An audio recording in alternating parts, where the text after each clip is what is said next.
again, everyone. Welcome to Cotton Grower Magazine's Cotton Companion podcast. At the risk of sounding like a broken record, at least again, this wave of record heat is starting to get exhausting as it continues across the Cotton Belt and most of the rest of the country. It's taking its toll on cotton and other crops at a critical point in production, not to mention challenging irrigation systems and air conditioning pretty much to the extreme. I'm Jim Stedman, editor of Cotton Grower, and I'm joined as always by my colleague and friend, Beck Barnes. Beck, thanks for taking charge in our last podcast as I'm still dealing with some of those first world problems regarding internet. It's there and then it's not, and skips in and out just as it pleases. We're still struggling from time to time, and I'm just going to blame that on the heat too. Yeah, it probably is the heat's fault. We'll blame it on the heat. I'm sitting here chuckling and shaking my head, and I know that you have listened, but when I went back and listened to the podcast from 2 weeks ago, I sounded like the angel of death. I had this late summer head cold that I'm still can't shake a cough from. But yeah, I sounded like welcome to the Cotton Grower. And so I just want to thank any listeners who stuck through that whole thing. I apologize for sounded so haggard on that thing. I also jinxed us because on the day we recorded, we had a couple of days here in Memphis where the high was like, the 2 p.m. peak heat was like 84 and there was no humidity. Yep. And of course I was crowing about it and I was waxing philosophical and quoting William Faulkner, Light in August. And then here we are, it's freaking an oven outside again. So I should have known better. It was fool's fall and I am a fool. So yeah, and we are now back to sudden summer again. Actually, more like surface of the sun summer. Yeah. Yes. Yeah, it's not pleasant outside at the moment. Well, despite the heat, a lot's happened in the cotton market over the last several weeks regarding production projections, prices, and other factors. So in this episode, our good friend Dr. O.A. Cleveland is going to join us, try to put some of these recent events and the rest of this production season into some type of perspective. As always, it's going to be interesting, so stay tuned because we never know which direction that conversation may go. Yeah, always fun to hear from OA. But first, we want to hear from the good folks at Cargill who are sponsoring this episode of the Cotton Companion. Big thanks to Cargill. And they're going to tell us a little bit more about their cotton-specific programs for growers relating to soil regeneration, carbon, and other topics. Here's our colleague, custom content editor Larry Aylward, and he's got a custom interview with Cargill representative Krista Rickman. Hello, I'm Larry Aylward, custom content editor for Meister Media Worldwide, the publisher of Cotton Grower Magazine. I'd like to welcome Krista Rickman, the commercial strategic lead for Cargill Cotton. Krista is going to answer some questions about sustainable cotton and what it means for farmers. First, a little bit about Krista. She has held various roles within the cotton business during her 30-year career with Cargill. In her current role, Krista is responsible for the cotton sustainability portfolio and engaging with brands and retailers. She also serves on several boards, including the International Cotton Association and the National Cotton Council. Krista, welcome. Thanks, Larry. I'm really excited to be here. It's good to have you. Krista, tell us about yourself and your role with Cargill. Well, as you said, I've been with Cargill for over 30 years. I've held a variety of different roles. I've worked on the accounting, finance side of the business for quite some time. I've been a controller for our North American business. I've led our global supply chains, which includes trade execution, logistics, supply chain, warehousing. And now I'm thankful and lucky to be leading our sustainability programs and working with brands and retailers. It's been an exciting 30 years, and I love the cotton business. Krista, how are retailers thinking and acting in regard to sustainability?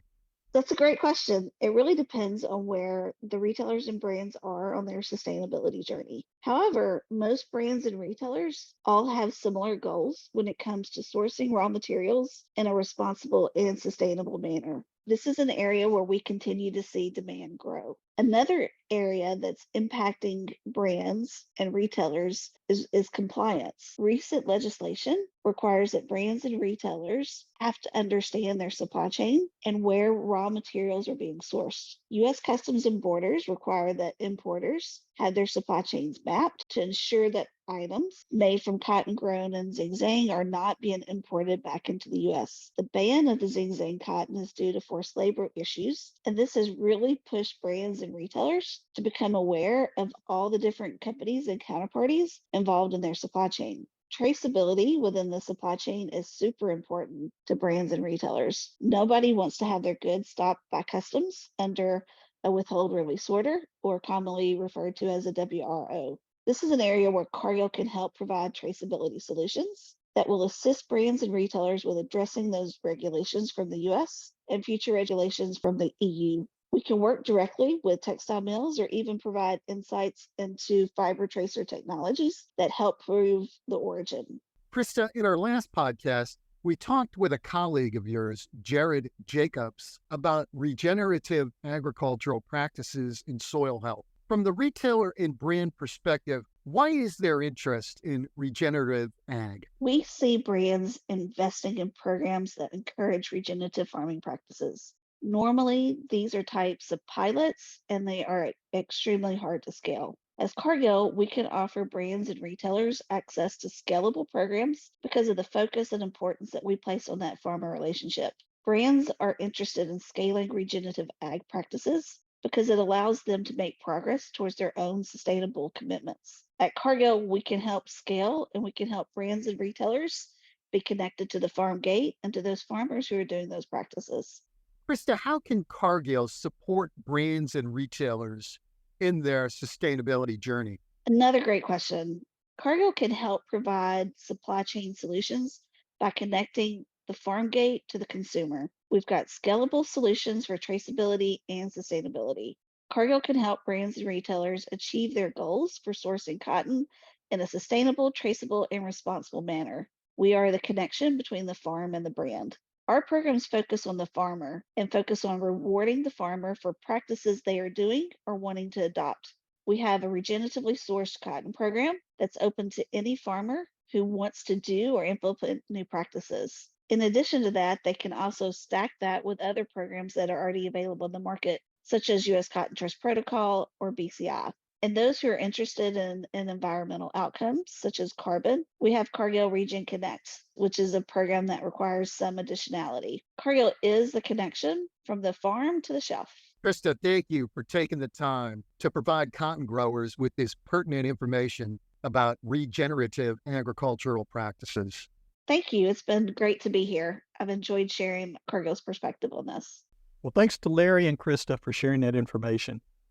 Now, before we welcome Dr. O.A. Cleveland into our virtual studio, we do want to share a couple of cotton industry news items that are making headlines.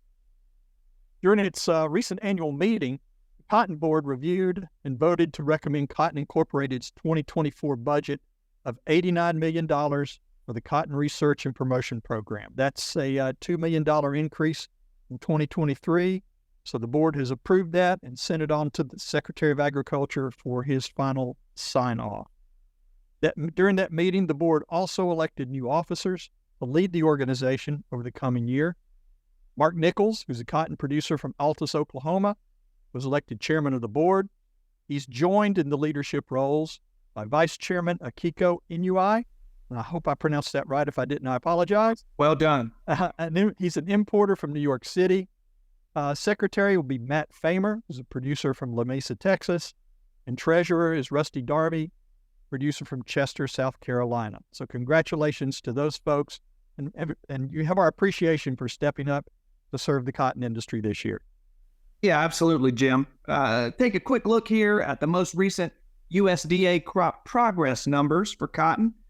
And they show that for the week ending August 20, boll set is now reported in 81% of the total U.S. crop, with open bolls now visible in 19% of the crop. Again, that means I better see some cotton kids photos flooding our email inboxes here soon. So we're getting them, trust me. Okay, good. That's good to know. Mostly come to you, so you would be. Yeah, South Texas is stepping up. Yeah, there we go. Now, compared to the 5-year average, this crop is pretty much back on schedule, which is good news. Cotton condition, however, continues to be a concern, especially in the Southwest, in Texas and Oklahoma. The report shows that 33% of the total crop is rated good to excellent, 21% fair, and 46% now poor to very poor, with harvest already underway in parts of South Texas. Yeah, those numbers get a little distressing, particularly when you look at the individual state numbers for Texas and Oklahoma, where you're looking at poor, very poor ratings of like 60, in the 60s and 70%. Yeah, and they just came off a terrible year a year ago. Yeah. So. Yeah. Now they're going to make a crop. It's just not going to be what they hoped for. Yeah. At this point. But fingers crossed, and maybe something will happen before harvest in that area. Yeah. But anyway, and finally, we have a quick reminder that the deadline for U.S. growers to apply for the Climate Smart Cotton Program through the U.S. Cotton Trust Protocol is coming fast. It comes up, your deadline is September 1st. Participating growers will receive technical and financial support, as well as other benefits to help enhance their operations, profitability, and their environmental stewardship. Applications are being approved on a first-come, first-served basis. If you haven't already registered, you can apply for the Climate Smart Cotton Program and enroll in the Trust Protocol at www.trustuscotton.org. Well, in addition to the challenges of finishing this year's cotton crop out, it's been a crazy and a bit confusing couple of weeks on the market side of this industry. There's a lot to unpack and discuss, and there's no one better to explain what's going on and what may lie ahead than Dr. O.A. Cleveland, Professor Emeritus of Agricultural Economics at Mississippi State University. O.A., it's been a while since we've had the opportunity to visit. Welcome back to the Cotton Companion. It's always my pleasure. I hope y'all's time is worthwhile. Thank you very much. Well, we're going to find out. Okay. Now, a couple of weeks ago, we're going to backtrack here for just a moment. For a couple of weeks ago, you said cotton was kind of heading into its August doldrums. Prices were flat but okay. Production was on schedule. Not much excitement going on. And then USDA dropped its August supply demand report. Things got a little crazy. And Mother Nature then decided to join in and decided we all needed a little bit more heat and possibly a few tropical storms on the way. So if you would, you walk us through the past few weeks and how this has all impacted U.S. cotton. Okay, thank you. If I can do that, that's a challenge in and of itself. Well, yes, as you said, the August doldrums, as I had commented, that set in.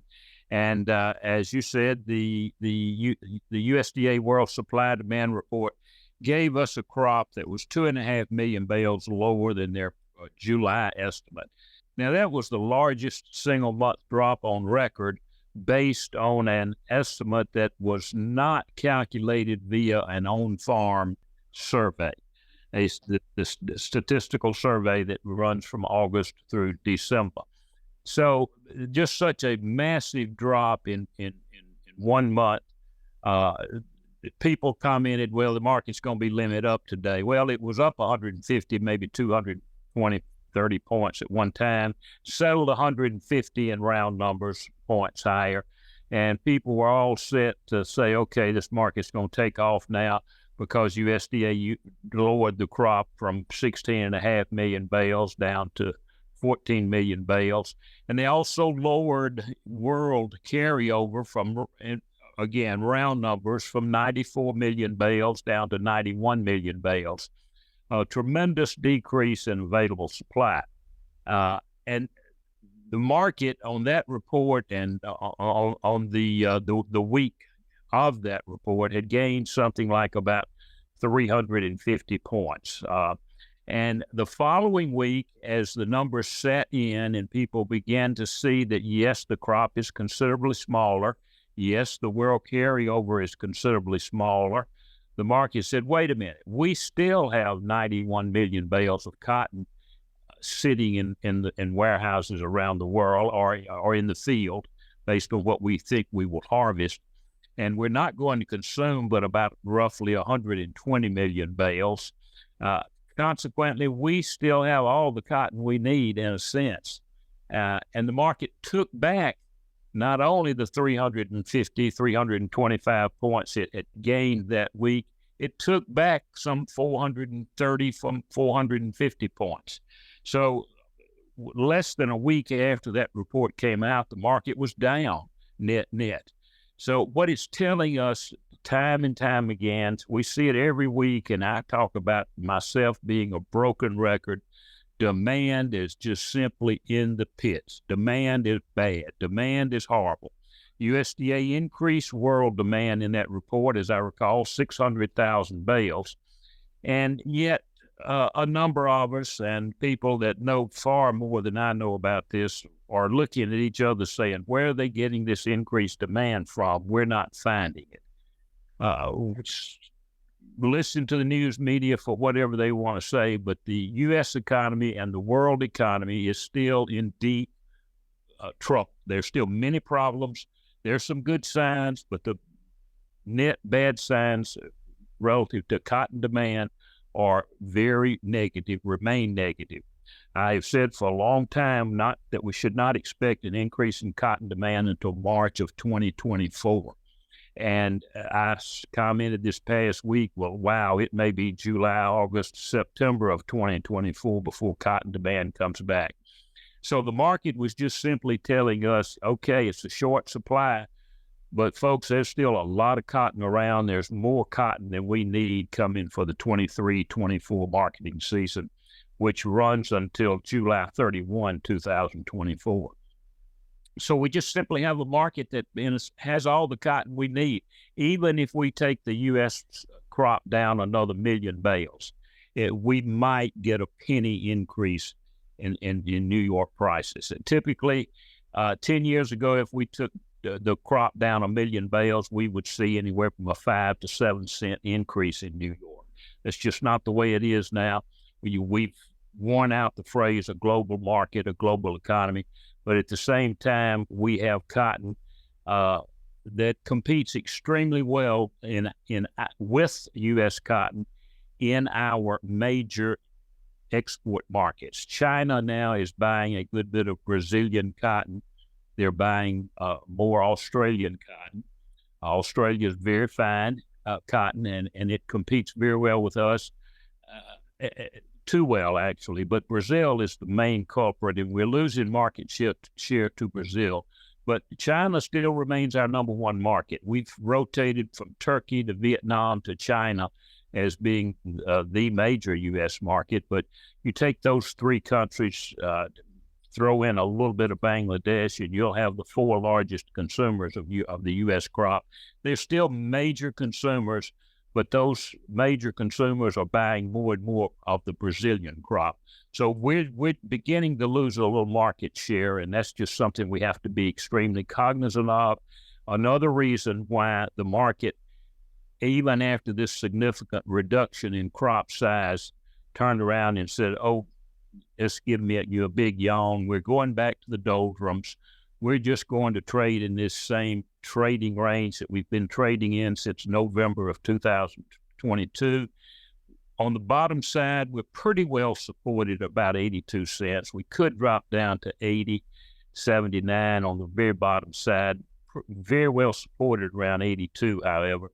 And then on the top side, just 88 cents is just a lead cap. It just we just can't get above 88 cents. It looks like we may have a shot at 90, 91, but that's, to borrow a phrase from World War II, that's just a bridge too far, I'm afraid. So the trading range, but around 82 cents up to 87 cents, that's where we're going to spend our time, and that's the market's going back and field, go there, go up to the top, come back down. Most of the time, probably 84 to 86 cents where we'll see prices trading. The December contract, in my opinion.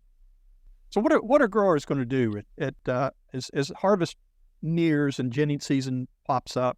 What's the magic number for growers to say, okay, I'm going to pull the trigger and sell what I've got, or I'm going to put some of it in storage? What are their thoughts at this point? Well, first off, I think a grower should never pay storage cost. If storage cost, by and large, comes out of the grower's hide, We like to put it in storage and think that we can sell it later and pay storage and make some money. By and large, the research has shown that if that's what your thought process is, you're better off just buying a July call about 3 to 4 cents out of the money. Buy that July call and just pay the storage costs that way, and you're probably better off. Historically, you are without question better off. Now then, as far as cash selling on the market or taking cash out of the market, I would think somewhere between 86 cents and above, I begin my pricing. 86 cents December, I do a little bit of pricing. 87 cents, I do a little bit more. Maybe you want to wait till 87 and a half cents. But certainly at 86 cents, I do my initial pricing. 87 cents to 87 and a half, I do a little bit more pricing. And then anytime we get up to 87 and a half cents, I think you may not want to become 100% price, but I think at 87 and a half cents, move up to at least 75% priced, if not more, and then just take a small portion if you want to hold on to it, or if you want to go ahead and sell it and buy a call on that smaller portion. I just think that's the way to do it. Because of the demand factor, we just should not expect prices to do much more than 88 cents if we even see the 88 cent mark again. We've seen it before on this contract, so yes, we can do it again. But we've also seen 79 cents, and if we can do 80 cents, if we can take it down to 81, well, we take it down to 79 too. It can, just because it can. And once you get that low, and we get caught up this past week, we were also caught up in what the Wall Street was doing and what equities, the stock market was doing. And when we get in these doldrums, we look for something to follow. And cotton fundamentals are not a strong factor right now because there is no demand. So the only thing we're trading is supply. Bull markets do not exist, do not live in supply markets. They're not compatible.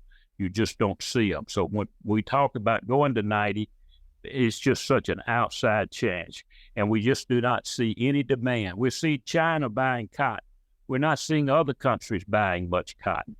We're seeing Pakistan, who's been a tremendous buyer the last 3 years. Pakistan, we're seeing minor cancellations, and we're going to continue to see cancellations out of Pakistan.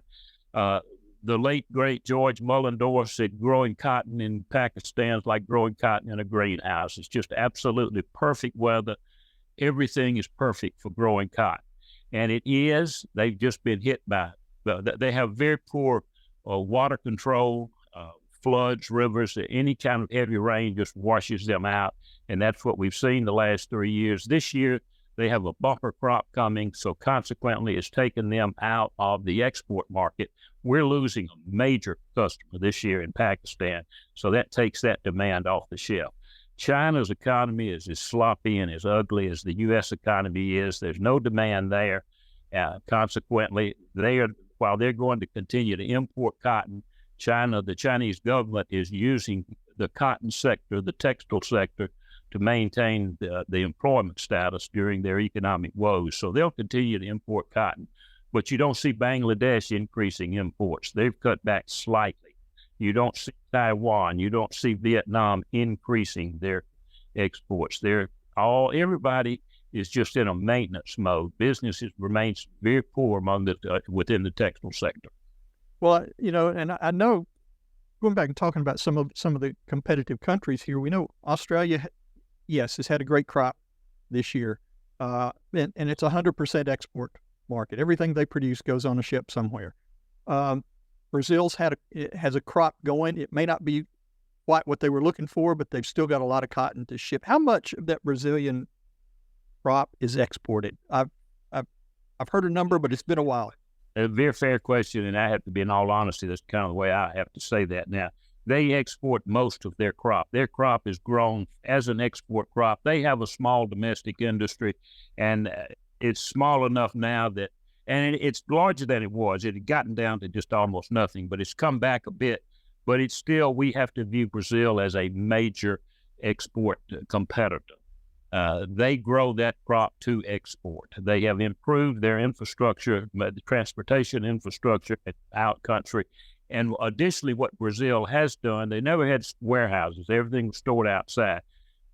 Brazil has developed a small warehousing industry. They continue to increase that. So the country itself, they can now store cotton themselves, not whereas they used to sell it as it was harvested. But they can store cotton now, so that adds to their ability to compete with us. They are a problem for us going forward in the export world. Yeah, is India going to be a factor in this market this year? How much? I mean, their production looks like it's fairly steady, but they're not going to really be an export market this year, are they? They are a major factor in the world without question. They have the world's second largest production, sometimes the largest. They have had the largest, and they have the world's second largest textile industry. And one day I think we'll look at India and say they are the largest producer and the largest consumer. So they're on that track. Consequently, they are very major in what goes on. This particular year, things are very stable. They will not be a major factor in that regard. Their production, for the most part, will remain as domestic production. They'll fill in Central Asia.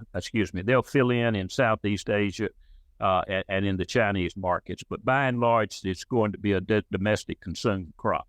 Okay. Any feel for? I know we talked about the August supply demand report. You anticipate any more surprises when the September report shows up? I'm smiling here as you say that.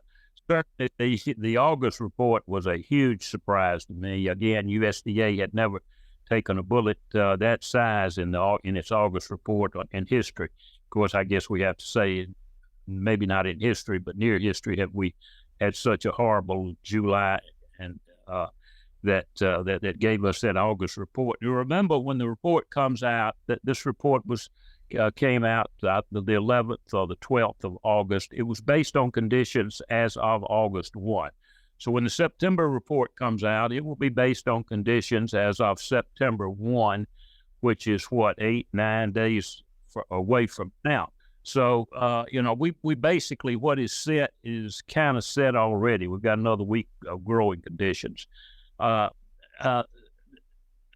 said when that report first came out that I anticipated that when the August report came that I anticipated that we would see probably a little bit larger crop in the September estimate. I am a strong believer, I've been taught the hard way by being wrong, that cotton is extremely resilient, and that old plant out there and those seeds that we have today just find a way to make cotton boll after cotton boll after cotton boll, and cotton surprises us with what its yield is. But hopefully I will be wrong again, but it seems that this particular weather pattern this year has just beaten us to death, and it seems to get worse, actually, as opposed to getting better. I do not anticipate the U.S. crop. At most, it might be a 14.5 million bale crop. I could even see USDA dropping it 400,000 or 500,000 bales. 13.5, 14.5 million bale crop. So yes, I could see it going smaller. I have seen most all the Mississippi crop and 3/4 of the Alabama crop in the last 10 days. And it's hard. It was hard for me not to find a field that had already been cut out, was already cut out. So we're not going to have any great weather in September. Whatever's out there is already out there. We're not going to add anything else to it. And I think we'll have more difficulty this year developing a top crop than we've had in many, many years. Well, I've got one more question for you, and it is the most important question of the day. Well, I'm sure it doesn't relate to prices, but go ahead. We are mere days away from college football season starting. Anticipation is building, particularly in every SEC and probably Big Ten and Big 12 campus. What's the prevailing attitude in Starkville right now as opposed to, say, the prevailing attitudes in Oxford or Knoxville? Well, I would suggest that Knoxville will be 9-3, Oxford will be 8-4, and Starkville will be 8-4. Do you have any hard questions you could ask? That's going to set up another classic egg bowl, right? Exactly. It's going to be a winner, truly a winner take all. That score will probably be 38-23, and you can wrap that in maroon and white. Fair enough. We'll check back on that prediction here, right around the end of November, and see how well you do, how your prognosticating skills. I look forward to it. I look forward to seeing you in October at the Exchange Building. We will get that. Yep, we will get that all set up. So, I think with that, OA, we have probably said enough. We thank you for joining in to explain something that is both simple and complicated at the same time. Well, I hope you'll find somebody that understands. Yeah. Well, we'll see how your predictions and other predictions all pan out here over the next couple months. So anyway, thanks for joining us. Thank you, man. So, all right, that's going to do it for this episode of the Cotton Companion podcast. We want to thank our old buddy, Dr. O.A. Cleveland, for his always insightful and interesting comments on this cotton market.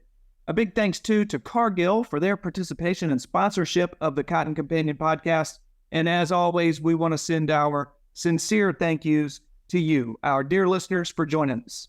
We hope that you've enjoyed this episode, and if you did, please be sure to spread the word and tell your farming buddies about the Cotton Companion podcast. Here's where and how they can do that.